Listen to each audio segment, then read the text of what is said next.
देशभरात प्रसिद्धी पावलेल्या शनी शिंगणापूर देवस्थानात भ्रष्टाचारी कारभाराचा मुद्दा उपस्थित करत स्थानिक भाजप पदाधिकाऱ्यांनी मोठं आंदोलन केलं होतं। या आंदोलनाची दखल घेत माजी आमदार बाळासाहेब मुरकुटे, तालुकाध्यक्ष आणि अन्य पदाधिकाऱ्यांनी थेट केंद्रीय मंत्री भागवत कराड आणि भाजप प्रदेशाध्यक्ष चंद्रशेखर बावनकुळे यांना याबाबत माहिती दिली होती। त्यानंतर आता बावनकुळे यांनी थेट विधान परिषदेत लक्षवेधी उपस्थित करत या प्रकाराला वाचा फोडली। सनेश्वर संस्थान शनी शिंगणापूर सभापतीमध्ये या संस्थानामध्ये मोठ्या प्रमाणावर भ्रष्टाचार झाल्याच्या तक्रारी 2/11/2022, 25/1/2022 आणि सातत्याने शासनाकडे दिलेल्या आहेत। आता या प्रकरणात राज्याचे गृहमंत्री देवेंद्र फडणवीस यांनी चौकशीचं आश्वासन दिलं आहे। आमचं असं मानणं आहे कि जब शनि महाराज की लाठी चलती है तो आवाज नहीं होती। सनेश्वर संस्थान शनी शिंगणापूर सभापतीमध्ये या संस्थानामध्ये मोठ्या प्रमाणावर भ्रष्टाचार झाल्याच्या तक्रारी 2/11/2022, 25/1/2022 आणि सातत्याने शासनाकडे दिलेल्या आहेत। माननीय सभापती महोदया, बावनकुळे साहेबांनी जे विषय या ठिकाणी मांडलेले आहेत ते विषय गंभीर आहेत। मुळात तर 1700 आणि 1800 कर्मचारी याची आवश्यकताच तिथे नाही आहे, पण तेवढे कर्मचारी त्या ठिकाणी भरलेले आहेत। कुठली जाहिरात न देता मनात येईल तसे कर्मचारी भरले आहेत, ही देखील वस्तुस्थिती आहे। आता यातले किती लोक काम करतात, किती करत नाही, बायोमेट्रिकचा रेकॉर्ड आहे की नाही आहे, या सगळ्या गोष्टी तपासाव्या लागतील। मुळात याच्यामध्ये काही बाबतीत सहाय्यक धर्मदाय आयुक्तांनी चौकशी केली आणि एक अर्ज निकाली काढलाय, पण एकूण सहाय्यक धर्मदाय आयुक्तांनी जी काही चौकशी केलेली आहे ही चौकशी पुरेशी आणि योग्य प्रकारे केली असं दिसत नाही। ज्या प्रमाणात ही चौकशी करायला पाहिजे होती त्या प्रमाणात त्यांनी ती चौकशी केलेली नाही आणि म्हणून निश्चितपणे सन्माननीय बावनकुळे साहेबांनी या ठिकाणी 2 मागण्या ज्या केलेल्या आहेत, पहिले तर या संस्थांचं स्पेशल ऑडिट केलं जाईल।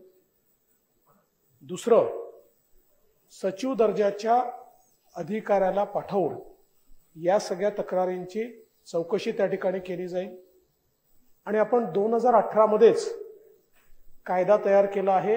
शिर्डी आणि पंढरपूर प्रमाणे शिंगणापूरचं जे देवस्थान आहे त्याचा ऍक्ट दोन्ही सभागृहाने मंजूर केलाय, परंतु तो अद्याप अस्तित्वात आलेला नाही। ते माननीय मुख्यमंत्र्यांची चर्चा करून लवकरात लवकर तो ऍक्ट, कारण त्याला आपल्याला अपॉइंटेड डेट फक्त नोटिफाय करावी लागते, त्या दिवशीपासून तो कायदा त्या ठिकाणी अस्तित्वात येतो।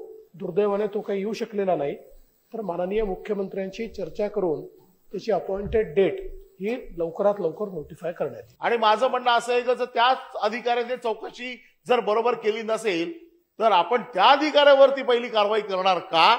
माननीय सभापती महोदया, मी मगाशी देखील सांगितलं की सहाय्यक धर्मदाय आयुक्तांनी केलेल्या चौकशीत विसंगती आहे। कशी विसंगती आहे?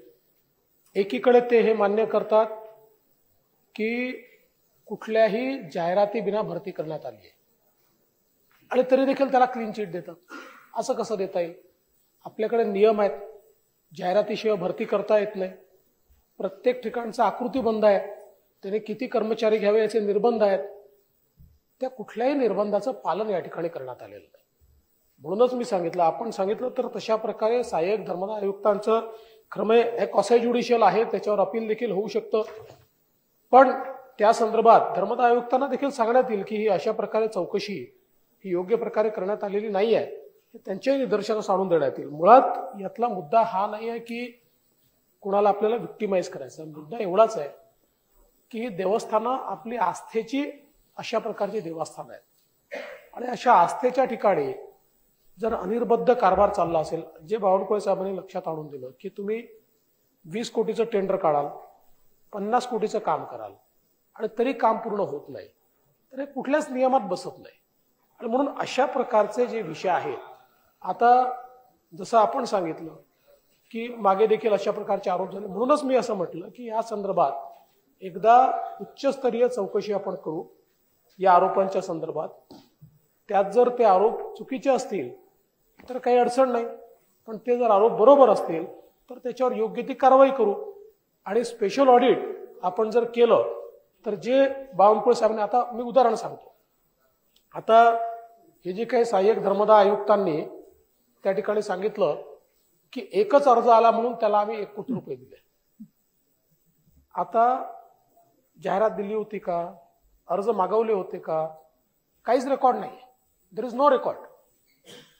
अशा प्रकारे देवस्थानचे पैसे 1-1 कोटी रुपये कुठल्या तरी संस्थेला द्यायचे आणि त्याला यांनी जस्टिफाय करायचं की एकच अर्ज आला होता म्हणून त्यांनी दिलं, तर ते देखील चुकीचं आहे. कुठेतरी ट्रान्सपरन्सी आली पाहिजे, एवढाच या मागचा हेतू आहे. त्यामुळे मी आपल्यालाही आश्वस्त करू इच्छितो की याच्यामध्ये कोणालाही, म्हणजे मुळात बावनकुळे साहेबांची तर ओरिजिनल मागणी होती की बरखास्त करून टाका, पण मी त्यांना समजावून सांगितलं की अशा प्रकारे आपल्याला बरखास्त करता येत नाही. आपल्याला या संदर्भात जी काही चौकशी आहे त्याच्या आधारावरच पुढची कारवाई करावी लागते. त्यामुळे ती चौकशी आपण पूर्ण करू.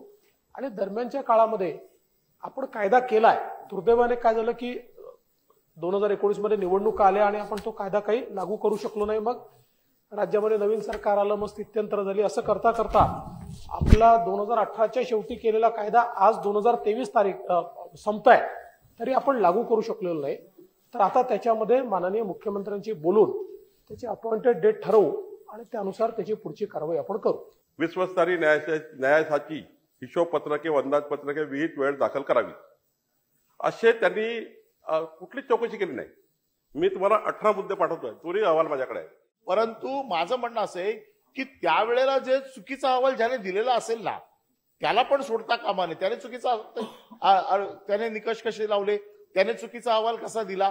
मुळातच आपण ज्यावेळेस परब साहेब लेखी उत्तर देतो त्यावेळी लेखी उत्तरामध्ये जे आलेलं आहे ते सहाय्यक धर्मदाय आयुक्तांच्या जो काही त्यांनी निकाल दिला त्याच्या आधारावर आपण सांगितलं. पण ज्यावेळेस मी याचं ब्रीफिंग घेतलं त्यावेळी माझ्या लक्षात आलं की सहाय्यक धर्मदाय आयुक्तांनी याची समग्र चौकशीच केलेली नाही, किंबहुना अतिशय समरी पद्धतीनं त्यांनी हे निकाली काढलेलं आहे. आपण जसं म्हणालात तसं निश्चितपणे या संदर्भात, कारण हे सर्वोच्च सभागृह आहे, कायदे मंडळ आहे आणि कायदे मंडळाच्या माध्यमातून आपली अपेक्षा आहे की ज्या ज्या प्राधिकाऱ्यांना जे जे आपण अधिकार दिले आहेत ते क्वासी ज्युडिशियल ऑथॉरिटी असतील तरी देखील त्यांनी चांगलं काम केलं पाहिजे, योग्य काम केलं पाहिजे. आणि म्हणून या संदर्भात लॉ अँड ज्युडिशरी डिपार्टमेंटकडनं चॅरिटी कमिशनरला देखील अवगत करण्यात येईल की अशा प्रकारे त्यांनी देखील सूचना दिल्या पाहिजेत की इतक्या गंभीर घटनांवर समरी पद्धतीनं अशा प्रकारचा न्याय निर्णय देणं हे योग्य नाहीये. तर त्या संदर्भात आपण जसं सांगितलं की त्यांच्यावरही म्हणजे काय त्याची पडताळणी करण्याचे आदेश देण्यात येतील. की शनी महाराज इतके पॉवरफुल आहेत की तिथे दारं सुद्धा सताड उघडी ठेवावी असं ऐकलंय आम्ही, माहित नाही मला, आणि त्यामुळे चोऱ्याच होत नाही. तर त्यांच्या देखत त्यांच्या देवळात त्यांचेच पुजारी त्यांच्याच व्यवस्था एवढी मोठी चोरी करतात तर शनी महाराजांची पॉवर कमी झाली का? ज्या धर्मदाय आयुक्तांनी क्लीन चिट दिली त्यांची चौकशी करणार का? काही लोक आस्तिक असतात, काही लोक नास्तिक असतात. आमचं असं मानणं आहे कि जब शनि महाराज की लाठी चलती है तो आवाज नहीं होती. आम्ही मानणारे लोक आहोत, आम्ही सश्रद्ध लोक आहोत. आमचा शनी महाराजांवर विश्वास आहे, आमचा हिंदू धर्मावर विश्वास आहे, आमचा देवदेवतांवर विश्वास आहे. त्याच्यामुळे कोणाला ठेवायचा नसेल तरी काय हरकत नाही. काय बघा, शेवटी अनादी कालापासनं आपण बघितलं असेल, अगदी सत्ययुगामध्ये देखील रावण झाला, द्वापर युगामध्ये द्रौपदीची साडी फेडली गेली. त्याच्यामुळे कुठल्याच युगात हे चुकलेलं नाहीये. पण आपण जो दुसरा प्रश्न या ठिकाणी विचारलेला आहे, मी निश्चितपणे मगाशी परब साहेबांनी विचारलं त्यावेळेस सांगितलं, आपल्याला थेट चौकशी त्यांची करता कदाचित येणार नाही, पण त्या संदर्भात जे धर्मदाय आयुक्त आहेत यांना अवगत केलं जाईल. 18 पासून कायदा आपण केला नाही तर किमान हा 5 वर्ष नाही तर परत कोर्ट कचेऱ्या ते कोर्टात जाणार असं न होता किमान या कायद्याची अंमलबजावणी आपण कधीपासून 2 वर्षानंतर करणार का? नाही, माननीय बंटी पाटील साहेब, हा कायदा जो आहे हा ओव्हर रायडिंग कायदा आहे. ज्या दिवशी आपण कायद्याला अपॉइंटेड डेट देऊ आणि डेटचं नोटिफिकेशन काढू त्या दिवशीपासनं आहे ते बरखास्त होईल आणि त्या ठिकाणी जी सरकार नेमेल ती बॉडी त्या ठिकाणी तयार होईल. पण अद्याप आपण काही त्याचा निर्णय केलेला नाही. त्यामुळे जेव्हा आपण माननीय मुख्यमंत्र्यांशी चर्चा करून त्याची अपॉइंटेड डेट ठरवू, त्यावेळेस हा विषय त्या ठिकाणी समोर येईल. तर भ्रष्टाचाराची सगळी ही साखळी आहे. तर मगाशी जे आमचे परब साहेब म्हणाले की उत्तरात आरोपात तथ्य नाही कसं काय येऊ शकतं, एवढं सगळं प्रथमदर्शनी दिसतंय. मला वाटतं या सगळ्या गोष्टीची नोंद उपमुख्यमंत्र्यांनी घेतलंय. लवकरात लवकर त्या समितीचा अहवाल घेऊन त्यांच्यावर गुन्हे दाखल करून कारवाई व्हावी. सभापती महोदय, 2 महिन्यामध्ये समितीकडनं अहवाल घेऊन कारवाई करण्यात येईल. त्या कोट्यावधी रुपयाचा जो गैरव्यवहार झालाय त्याची आणि ह्या ज्या काय खाजगी शिक्षण संस्था तिकडे जे कोट्यावधी रुपयाचा भ्रष्टाचार केलाय त्याची माननीय उपमुख्यमंत्र्यांनी चौकशी करावी. ज्यांनी जे या ठिकाणी आरोप केलेले आहेत ते सगळे चौकशी समितीकडे पाठवण्यात येतील. जे बोलले नाहीत पण त्यांच्याजवळ काही आरोप असतील तर तेही त्यांनी देऊन टाकावे, तेही चौकशी समितीला पाठवून देण्यात येतील आणि सगळ्याची चौकशी केली जाईल.